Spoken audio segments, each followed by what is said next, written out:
Get your mud off my property before I put a bullet in him. The voice cracked through the stillness like a gunshot itself, loud, hot, full of spit and spite.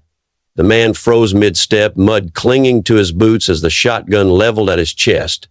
Behind him, the dog growled low, steady, a ripple of tension vibrating through the air. I said, now, but the man didn't flinch. He didn't move.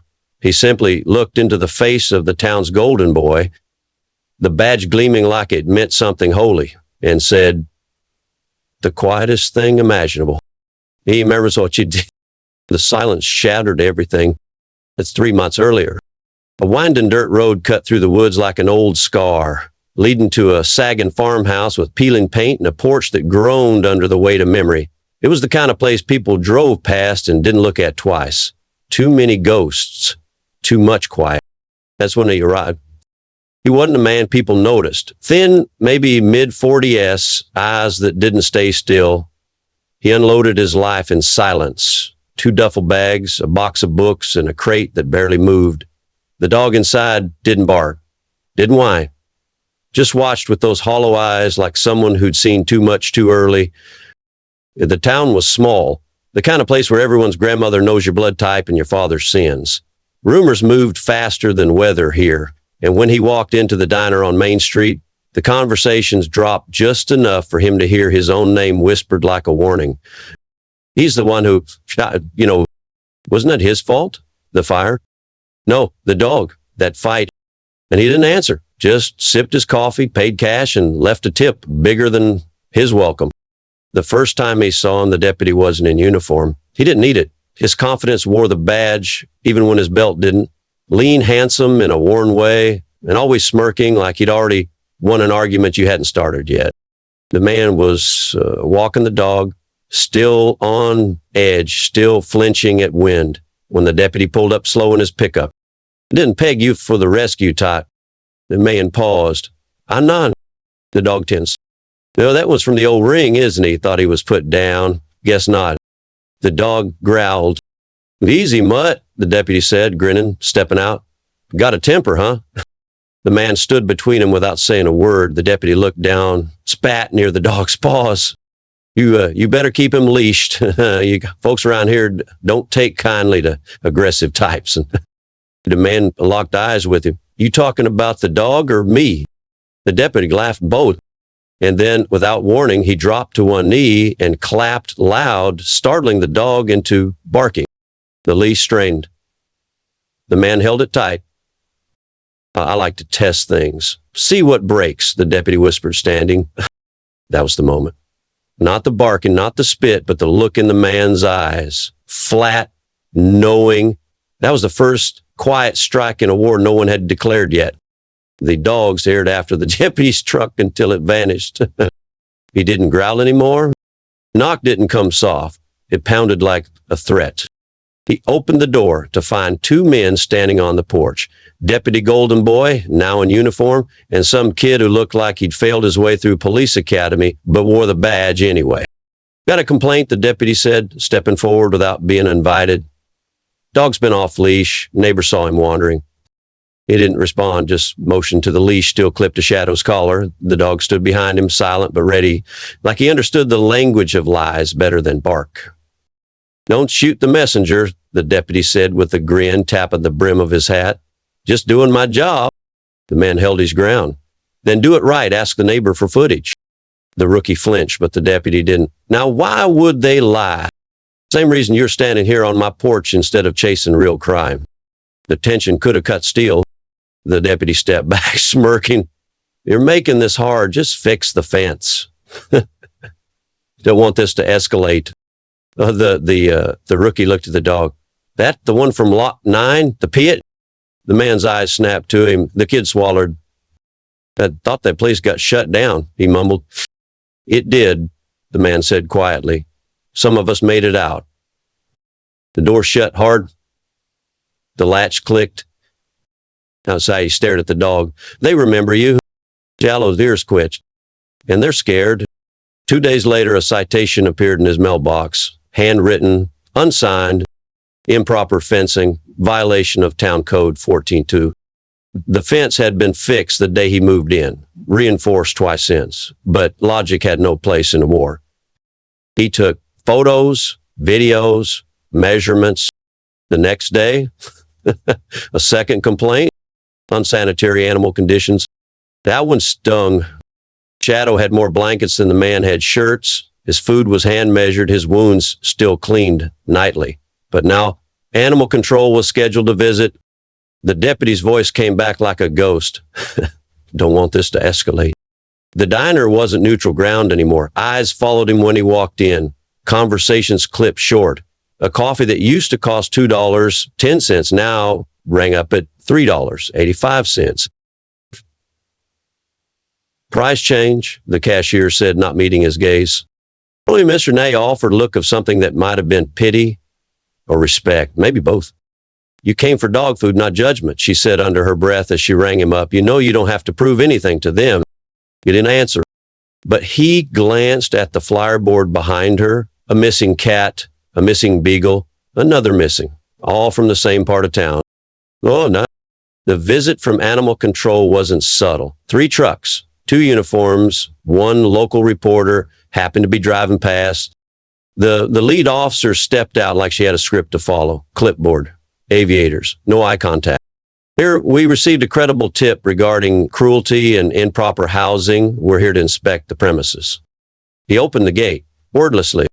Dally patted out, calm, tail still. The officer paused. The scars told stories without sound, the kind of scars no leash could explain away. You treat this animal yourself? She asked.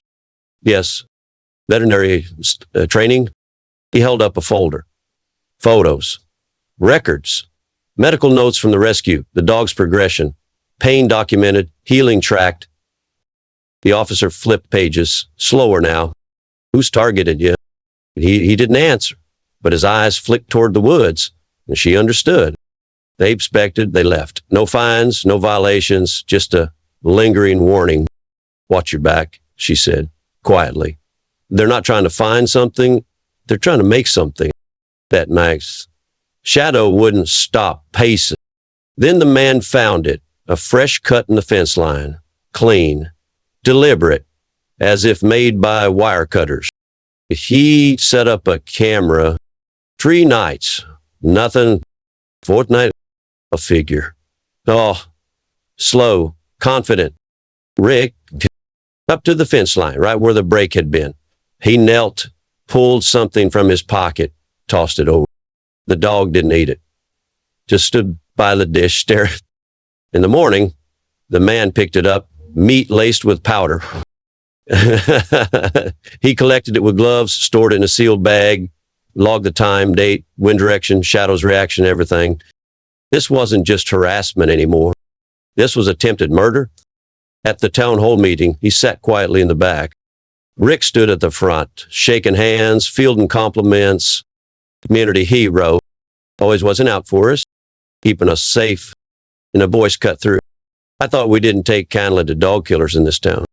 Sounds. Every head turned. It was Miss Renee. She didn't sit down. Used to be, we cared when animals went missing. Now they vanish, and all we get is a shrug, a laugh, a new pair of boots on someone's porch. Rick's smile faltered. He turned toward the back of the room, met the man's eyes. You got those photos yet? He nodded once. Rick's hand curled into a fist. The war wasn't come. It had already begun. It started small again. It's how they'd lull you. A form slipped under the door. This one typed, official letterhead, no signature. Notice of zoning non-compliance. The claim. The unauthorized modifications to a residential fence, referring to the reinforced steel panels he added after the attempted poisoning. A direct violation, the form claimed, of a regulation that hadn't existed until 3 days ago. He checked the county website. Sure enough, the page had been updated, timestamped midnight, the same day the footage of Rick at his fence had been saved to a hidden drive. They were trying to bury him in paperwork. Now, next came a tax audit. Local officials. Clipboard again, this time in triplicate. You've been flagged for discrepancies. What discrepancies? We can't say. He didn't argue, just invited him in. And while they snook, Shadow stayed right by the door, eyes never leaving the man with the sharpest shoes and softest hands. The same one who kept glancing at the dog like he recognized the scars, like he remembered something he wasn't supposed to. Then came the anonymous complaints: trash on the lawn, noise after dark, aggressive behavior. The sheriff himself, Rick's cousin, of course, drove out for this one. Brought back up. Things are getting tense, he said, not even pretending it was about the trash. Best if you find another place to stay. Town doesn't need drama. The man stared at him. Town needs accountability. The sheriff chuckled. Careful, this ain't the city. Around here we remember things, even if they never happened. He walked off before the man could respond. Shadow growled softly. No leash this time. Only reason he didn't attack. The man didn't give the order. Yet, the town began to split. Old loyalties fractured. Conversations now came in whispers. At the market, two clerks argued loud enough for customers to hear. It's trouble. Always was. You weren't saying that when he fixed your grandma's porch for free. At least Rick keeps things quiet. Quiet like a grave. That one echoed. One night, a knock came, soft this time. An older woman stood there training Mr. Dalton.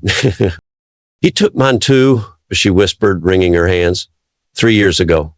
Spaniel named Baxter, sweetest thing. Gone one night. Rick said coyotes. The man nodded slowly. He told me not to make a fuss. He said I'd draw attention. Next week, my tires were slashed, my bank flagged fraud. I never said a word again. Till now. He stepped aside. She came in, sat with Shadow. The dog laid his head in her lap. She cried quietly for 10 minutes, then left without another word. The maid added her name to the file. The next confrontation wasn't private. Rick showed up mid-morning while the man was working in the garden. Brought a reporter with him this time. Local paper, controlled narrative. Just checking in, Rick said, walking past the gate. Want to make sure everyone's playing by the rules. The man didn't look up. Rick turned to the reporter. You wouldn't believe the kind of folks that end up in quiet towns like ours. Big city burnouts, animal hoarders, criminals with clean shirts. The reporter chuckled nervously. Shadow sat still. The man finally looked up, eyes calm, voice flat. You want to? Rick raised an eyebrow. Sure. The man stood, wiping dirt from his hands. Your mistake wasn't hurting the dogs. It was thinking none of us would bite back. Shadow growled low. The town hall was packed, too packed. Even people who hadn't spoken his name in months were there, pressed shoulder to shoulder under the flickering fluorescence, murmuring like a beehive ready to swarm. The flyer said public safety hearing, but everyone knew better. This was a spectacle. This was the trial. And Rick, he was already on stage, buttoned up, polished, the practiced smirk barely hiding his nerves. He was surrounded by allies, mayor, sheriff, reporter, all lined up like pillars of justice. The man walked in with Shadow at his side. No ledge, no muzzle, just presence. The room quieted. He didn't ask permission, didn't wait for an introduction. He walked straight to the front and set a battered laptop down on the podium. Play this, he said. The mayor looked startled. Sir, He didn't raise his voice. Didn't need to. But the mayor looked at Rick. Rick gave a lazy nod, too confident to be cautious. So they did. The screen lit up. Night vision. Fence line. Rick approaching. Tossing meat. Whispering to himself. And then came the kicker, the voice. Caught just right. Stupid Mutstuda should have finished you off back then. Gasps hit the crowd like dominoes falling. One woman actually stood up and covered her mouth. Someone else muttered, Jesus. Rick stood still, a blink too long. His smirk twitched. This doctor, he said. The man spoke without looking at him. 3 angles, stored in 2 locations, synced with county weather logs, timestamped down to the second. You want to talk forensics? The silence was louder than any argument. Miss Renee stood up in the back. I've got a list, she called out. 5 years of animals gone missing, reports filed, ignored. Most of them belonged to people who crossed you. Most of them were never found. He dropped a folder on the table. It echoed like a gunshot. You're not here to protect the town. You've been preying on it. Rick laughed, not a nervous chuckle, a full bitter laugh that echoed through the rafters. You all think this is some kind of conspiracy? He said, stepping forward. Come on, you're going to take the word of a drifter and a mutt over an officer of the law? He looked around the room, waiting for backup. None came. Y'all knew what was happening, the man said quietly, stepping into the center. You didn't look because it was easier not to see. He kept things quiet, right? Until the quiet started to sting. He looked at Rick. You didn't count on one thing. Rick scoffed. What's that? He gestured to Shadow, who sat calm, eyes locked on the man. His dog? He'd done forget. Then he looked to the back of the room. Neither does a camera. Another stream flicked on. Emails. Screenshots. A whistleblower from the Animal Control Office who'd been pressured to sign off on fake reports. A recorded call, Rick laughing about clearing out liabilities. And then a video of a dog fight, blurry, horrific. In the background, Rick's voice clear as day. Get that loser out of there. He's already bled enough. The crowd recoiled. The mayor stood face white. This is a criminal matter. Rick tried to leave. 2 officers blocked his path. Not lies. Not today. The man turned to the room. I came here to heal. I stayed to fight. But this fight was never mine alone. He pointed to Shadow.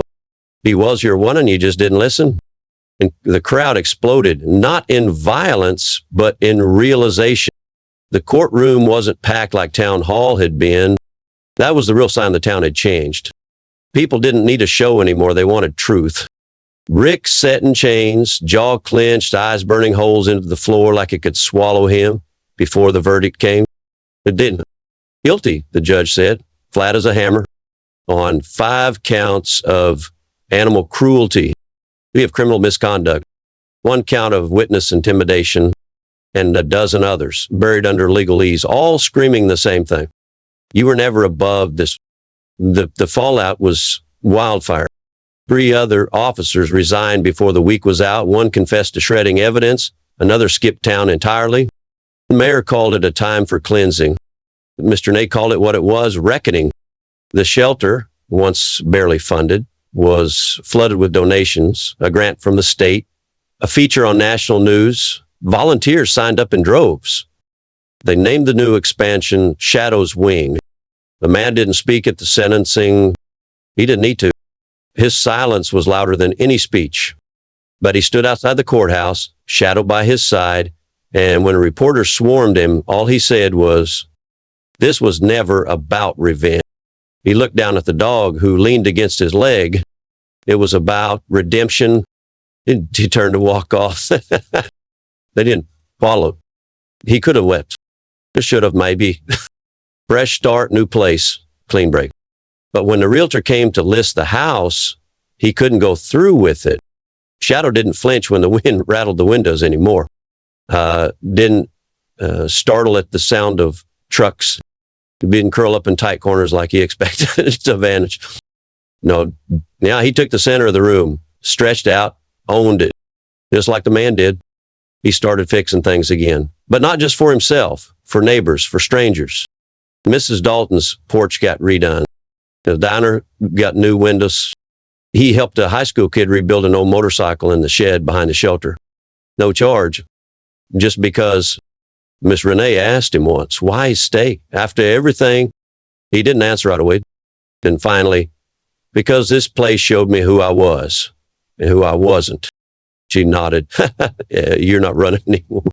He shook his head. United Shadow barked once, low, playful. And that was the first time she'd ever heard the dog sound happy.